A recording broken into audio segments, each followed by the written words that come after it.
Hello guys, welcome back to my channel, and for today's video, ituturo ko naman sa inyo kung paano maparami or paano kayo ma-monetize sa YouTube. So paano nga ba tayo maparami yung subscriber natin at paano natin ma-reach yung 4,000 watch hour natin sa YouTube.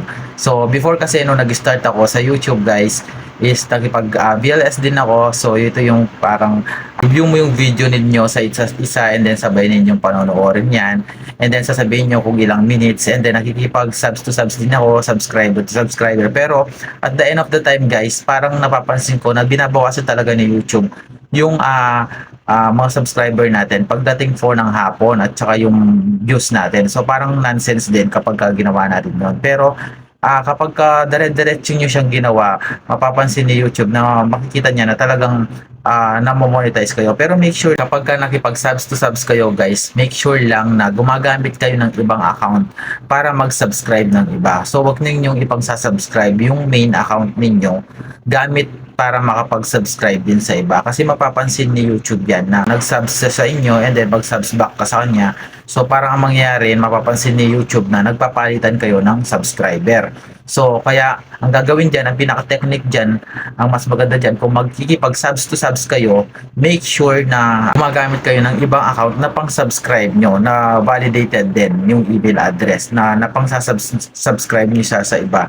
So make sure na ganun din yung gagawin nung nagsasubscribe sa'yo. So dito naman guys, yung ipapakita ko din sa inyo, bukod dun sa tips na binigay ko, ang papakita ko sa inyo kung paano ba tayo makukuha yung 4,000 watch hour natin. So usually nasa ano yun, 'di ba? Kailangan meron ka ditong video. So kapag may video na kayo, hindi naman yan pwede kasi na kahit konti lang yung video mo is makukuha mo na agad yung 4,000 watch hour kahit na may mga nanonood sa iyo.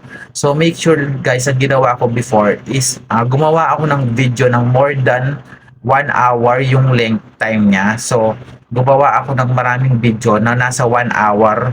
So kahit na walang kakwenta-kwenta yung video ko that time sa YouTube. So ginawa ko yon para maging 1 hour lang siya. So and then in-upload ko yon. So after that guys, nung makikipag-subs to subs na ako and then makikipag-subscribe na ako at makikipag BLS ako, so yun yung binibigay kong video para yun yung mag-monetize, para yun dun pumasok yung kumbaga yung pinaka-counting ng aking video. And then ang isa pang ginawa ko guys is nag-open ako kung mayroon kayong laptop. So ipapakita ko sa inyo yung laptop, no. And guys, no, open nyo lang yung Google Chrome ninyo, at dito sa Google Chrome ninyo, alam ko na isa lang yung account nyo na nakalagay dito. So makikita nyo dyan sa akin sa Google Chrome, mayroong A, B, C, D.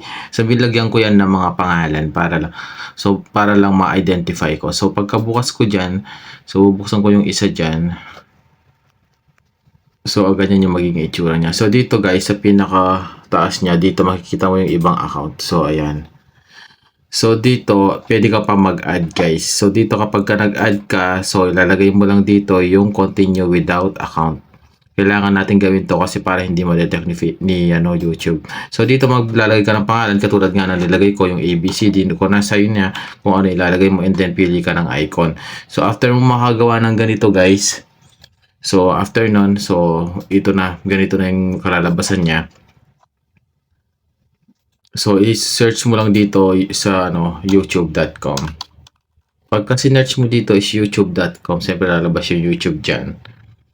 Tapos i-search lang natin yung pangalan ng YouTube natin na gusto natin ma-monetize. So dito, for example, yung pangalan sa YouTube. And then i-click nyo lang to. So pagka-click nyo dyan guys sa profile ng YouTube, punta lang kayo dito sa videos. And then, ayan. Or dito sa my home. Sa home pala siya. Yan, tapos click nyo tong play all. So dito sa play all, may makikita ka dito. Eto, yan.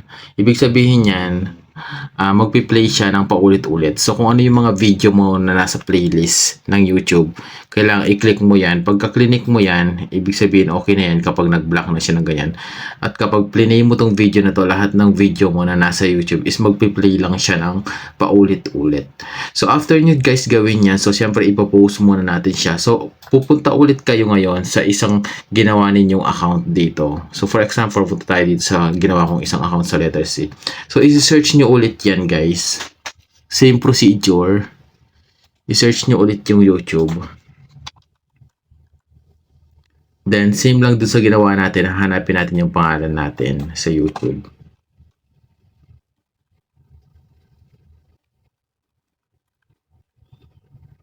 So ayan. Same lang ang kaninang ginawa natin. So i-search, i-click natin and then play all. So after natin magawa lahat yan guys, kung gaano karami yung kaya nyong gawin, so igagawin natin, i-click lang natin to, i-minimize natin siya. So liliit yan, makikita ninyo. And then yung isa ulit, yung isang browser ulit, i-minimize natin ulit siya. So ayan, meron na tayong dalawang tab dito. So dalawa na siya, no? Kung makikita ninyo is dalawa na. So dito i-click natin ulit yung play all, tapos adjust lang natin siya and then yan, i-post natin. So kapag nakagawa na kayo ng ganito na maramihan guys, so for example yan, no? Wait lang, i-focus lang natin na mawala. So kung gaano kadami yung pwede nyo mailagay dito sa screen ng laptop ninyo, ganun din kadami pwede nyo gawin. So kahit magdamag pa yan, make sure na nasa unlimited internet kayo. So i-play mo yan ng sabay. So yan, sabay nyo i-play yan. Kahit tanggalin nyo yung sounds, ibig sabihin magpi-play yan ng sabay. Kahit hanggang bukas pa yan, mas maganda para ma-play siya, para ma-reach ninyo yung 4,000 watch hour. Pero mas maganda guys kung ang i-upload ninyo mga video is nasa 1 hour para counted lahat yung buong oras. Kasi per watch hour yun 4,000 watch hour siya.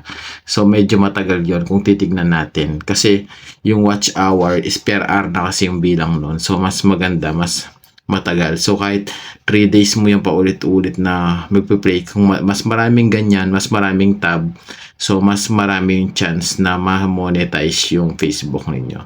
Hopefully guys na nakatulong ako sa inyo, and don't forget to like and subscribe, follow my FB page, i-flash ko dyan sa screen nyo.